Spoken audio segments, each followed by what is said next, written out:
আরে মি হাসনাত আব্দুল্লাহ, তুমি নাকি খুব বিপ্লবী।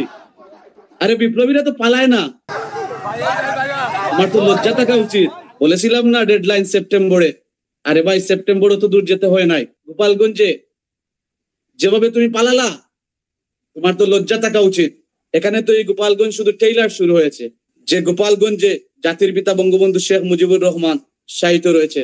হাসনাত আব্দুল্লাহ সহ যে গং যারা রয়েছে, যারা এই শান্তিপূর্ণ একটি বাংলাদেশকে অস্থিতিশীল বাংলাদেশে রূপান্তরিত করতে চায়, যারা বাংলাদেশের প্রত্যেকটি জায়গায়, আপনারা দেখেছিলেন প্রথমে এরা শুরু করেছিল ঢাকা শহরে, আজকে বাংলাদেশের প্রত্যেকটি জায়গায় এই সন্ত্রাসবাদ কায়েম করতে চায়। এই সন্ত্রাসবাদ কায়েম করতে গিয়ে তারা স্বঘোষিতভাবে গোপালগঞ্জের দিকে তারা পদযাত্রা করেছিল।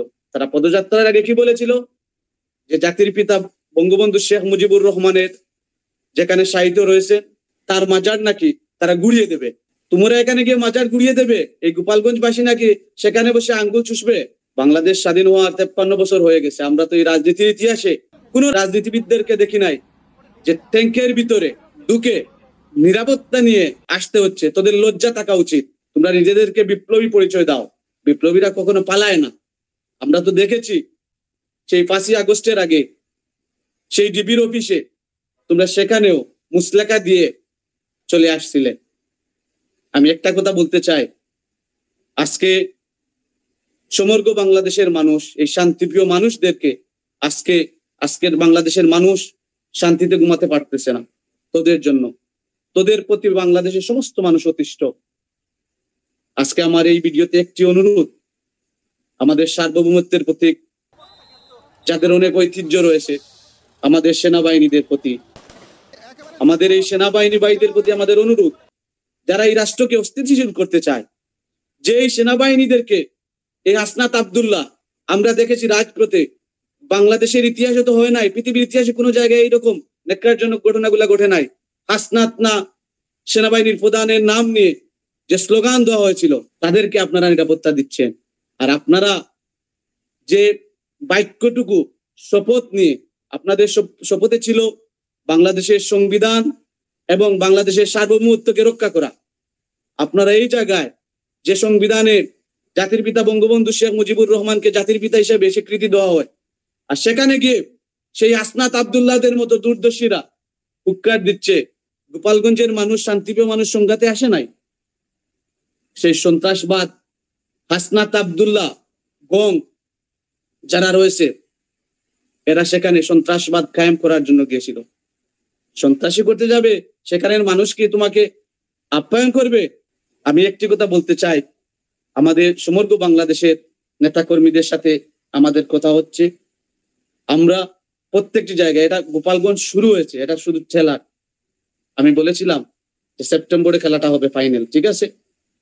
সমগ্র বাংলাদেশে ওরা বাংলাদেশে যে জায়গায় যাবে, এটা সময়ের বিবর্তনে আমি এটাই বলতেছি, তাদেরকে এইভাবে প্রতিরোধ করা হবে। আজকে গোপালগঞ্জে যারা আত্মদুই দিয়েছে এই জাতির পিতার সমাধিকে রক্ষা করার জন্য, এই বাংলাদেশের মুক্তিযুদ্ধকে রক্ষা করার স্বার্থে, তাদের এই শহীদদের প্রতি সমবেদনা জ্ঞাপন করছি এবং আল্লাহ পাক তাদেরকে জান্নাতুল ফেরদৌস দান ফরমাক, এবং তাদের ফ্যামিলির প্রতি সমবেদনা জ্ঞাপন করছি। এবং আমাদের এই যুদ্ধ শুরু, এবং ইনশাআল্লাহ আমরা এই গংদেরকে এই বাংলার মাটি থেকে উৎখাট করব। এটাই আমাদের আজকের প্রত্যয়। আমি বলেছিলাম আগেও, এই হাসনাত, সারজিদ, নাইদ যারা রয়েছে সবাই ভেসে যাবে বঙ্গোপসাগরে। আমি আরেকটি কথা এখানে বলতে চাই, আপনারা জানেন সেই ফ্রান্স থেকে সেই কুখ্যাত পিনাকি তাদেরকে বিপ্লবী পরামর্শ দেন, সে সেখান থেকে মোজানে, এটা বাংলাদেশের সব জায়গা নয়, তোমাদেরকে গুড়িয়ে দেওয়া হবে। এখান থেকে দাবানলের আগুন জ্বলছে সমগ্র বাংলাদেশের মানুষের মধ্যে, সেই দাবানলে তোমাদেরকেই পড়তে হবে।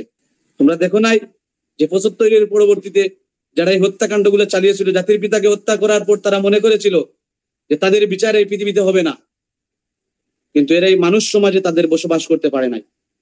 তো তোদের সেটাই হবে। আমি আজকেই বলে যাচ্ছি, এই বাংলার মাটিতে বা বাংলাদেশি যে কমিউনিটি যারা রয়েছে বহির্বিশ্বে, যে পৃথিবীর প্রত্যেকটি জায়গায়, তোদের কোনো জায়গায় জায়গা হবে না।